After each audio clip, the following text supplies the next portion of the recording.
I'm up here working on the radar. The cable that goes into the radar is kind of busted. It was pulled out of its thing, and instead of buying a $150 new cable, I figured I'd just resolder the old one.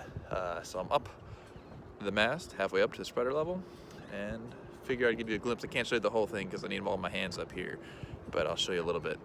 This is the cable re-terminating. So it's got these Cat 5, 4 of the Cat 5 connectors, and then power. So it's fairly straightforward. I have the old plug. And you can see down below me, got our line down there, and my tools are all tied off in the bag. This is the view. Try not to drop my phone.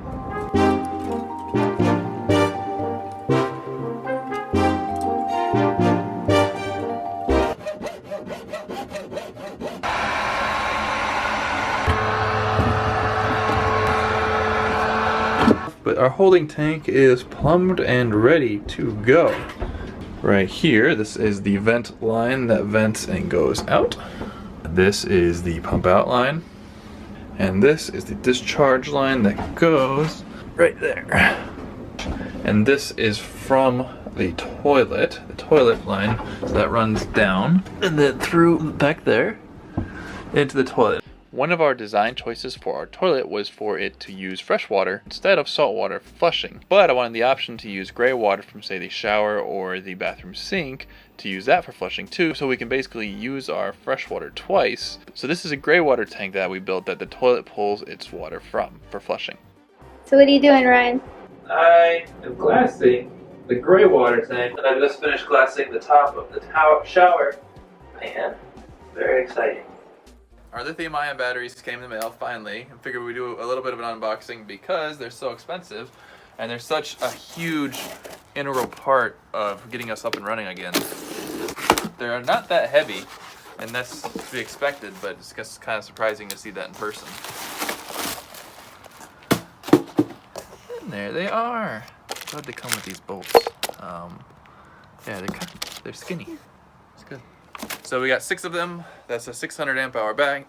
We'll wire it in parallel for 12 volts, and we will be up and going. 600 amp hours is small for some people and a lot for others. For us, I think it's going to be what we need to get by. So we're changing over the batteries today. Finally, it's like a big deal. We're changing from the old batteries to the new batteries. But in unplugging the old batteries, I uncovered yet another mystery, which is, why are the lights still on? The lights are still on. The lights should not be on. I have completely taken off all the wires from the old batteries. The old batteries are completely unwired, and the lights are still on. I had thought maybe the battery charger was doing it, but turn the shore power off, and the lights are still on. So, what I'm thinking, and this might have also contributed to our problem that we had coming down from Florida, I'm thinking that we have a battery isolator here. I'm thinking this thing's busted. I'm thinking this is not isolating and this is actually just creating a connection. The plot thickens. I've completely disconnected the battery isolator and the lights are still on. If we look down here. So you got, how about the starter battery on that side? Well, yeah, the starter battery could be wired directly into the house bank. Is like something. I'll try. Alright, I'll disconnect that now. So mystery solved. This one right here that was on the starter bank had the house lights on it. So this was directly pulling house load, or from the starter battery, that is allowing the lights to be on. So right now, basically, the lights are on because they're pulling from the starter batteries. Now that's bad because that means, like, when we were traveling down, we had mornings where it was hard to start the engines. That was probably because the night before we had been pulling from the starter batteries when the house bank ran low. But because we're using new batteries of different chemistries, the starter batteries are lead acid and we have lithium, we weren't going to be able to charge them at the same time anyways, so we're getting rid of the battery isolator. But this is why we're redoing the entire electrical system on the boat, so that there's no more mystery. Which there's a lot of mystery still, but everything we do fix, there's no more mystery in it. So, yep, back to work.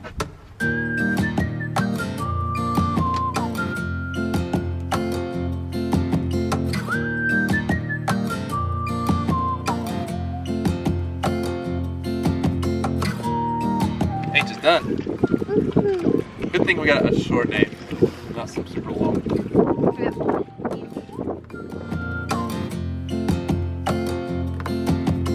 When you choose to take the road, brother, please let the wind into your soul and start to breathe. Together we'll be free. It's not just you and me. What are you doing? Building a shelf for the generator diesel tank. It was on the other, under the other V-berth, but since the other V-berth doesn't exist, it's got to go here now. One of the awesome things about sailing and cruising is that you get to meet other people all the time, and pretty much everyone you meet is really cool. This is Rigging Doctor on the boat Wisdom. They also have a YouTube channel and a blog that's been going on for 3 years now. They're in town. They're also headed south. They have kind of an interesting story and a really interesting boat, and figured we'd show you some of their stuff, and if you want you can, you know, cross over and subscribe to them or see what they're up to at least. So how did you guys get into boating, and what's your story? Well, Herbie started us out. When I graduated dental school, I decided I wanted to live on a sailboat, and I wanted to sail across the ocean, so I found myself an old blue water boat that I could afford as a recent graduate with no money. So I bought our sailboat for $19,500 and then spent 5 years rebuilding it. And along the rebuild, I met Maddie. I had never been on a sailboat, or a boat really, until I met Herbie. I didn't know people lived on them. And so this has been my life. And about a year and a half ago, we decided to actually just go. So we were saving like crazy, and we were getting all this gear and just making sure the boat was ship shape. A lot of the things were budget minded, so I learned how to do pretty much everything myself. And we have an electric motor because that way we don't have to pay for fuel. And the rigging, we have it all done in synthetic. That way it's easier for me to repair as we go and maintain, and also easier to inspect. So that's what sets our boat apart, kind of. We've got the synthetic rigging and the electric motor, and both of them come with large advantages and disadvantages, but we talk a lot about it on our channel. Yeah, we're very green, which is why our little logo is a leaf. Instead of having a water maker, we have a rain catchment system to fill the water tanks, and then with solar panels we replenish the little power that we use. And then we also have a composting toilet. But I like it, actually. It's a lot better. It is nice that we don't have to deal with like pump outs and stuff. But basically we are really slow because of the electric motors. We've had some really interesting experiences and learned a lot. Our next stop is Florida, and then we're going to shoot to the Bahamas, same as these guys. After the Bahamas in May, we're going to go across the Atlantic and realize our dream.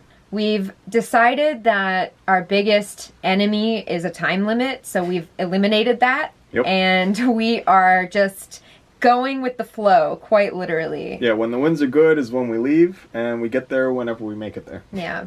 So that's a little bit of their story. Clearly they have like some really cool stuff coming up. Check them out on their YouTube channel. What's like, how did they find you? So we're labeled under Rigging Doctor. You can also search Sailing Wisdom. Wisdom's the name of our boat. And your names? And oh yeah, Yes. I'm Maddie. And I'm Herbie. So hopefully you'll join in on our adventures, and we look forward to seeing you on our channel. It's not just you and me. When you choose to take the road, sister, sing. Imagine all the words becoming real. Together we'll be free. But I think I need some more people It's not just to do. So we're testing the boat out. We're gonna anchor out for the night. We're testing the engines and the batteries. And this is Arya's first trip on the moving boat.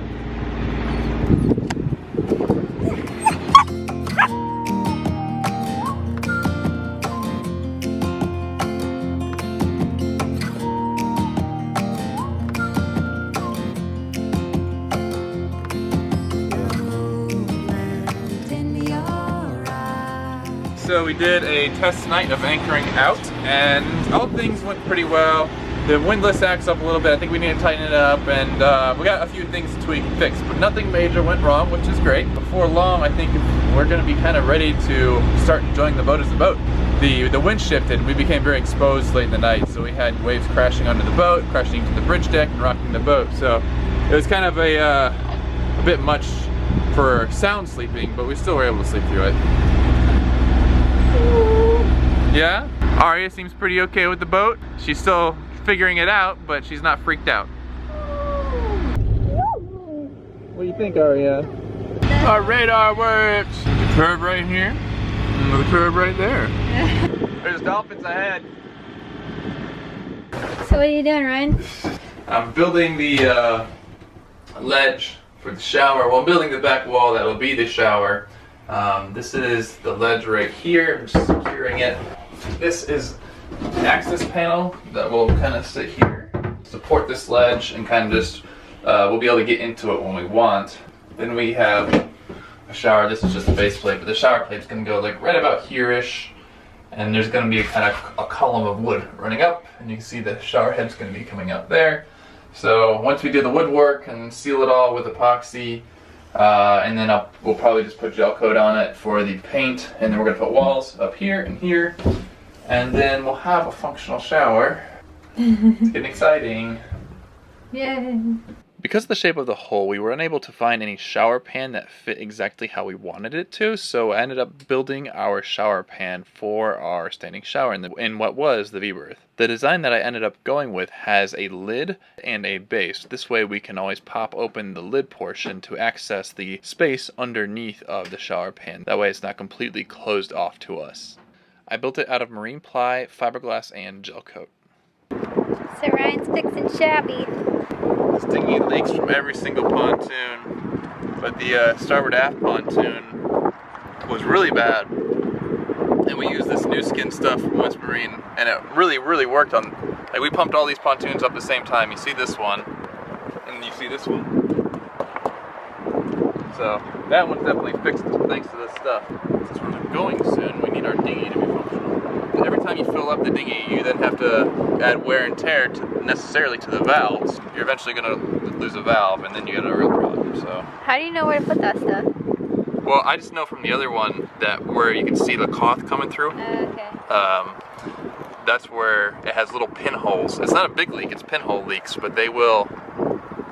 And that's what you did over there? Yeah, and it really worked. So like all that. So you clean it first with acetone, and then you put this stuff on. And this stuff's super stinky, and it takes a while. It takes like a good 24 hours before you can repressurize the hull. So that's why we want to do it now instead of while we're like underway and need the dinghy.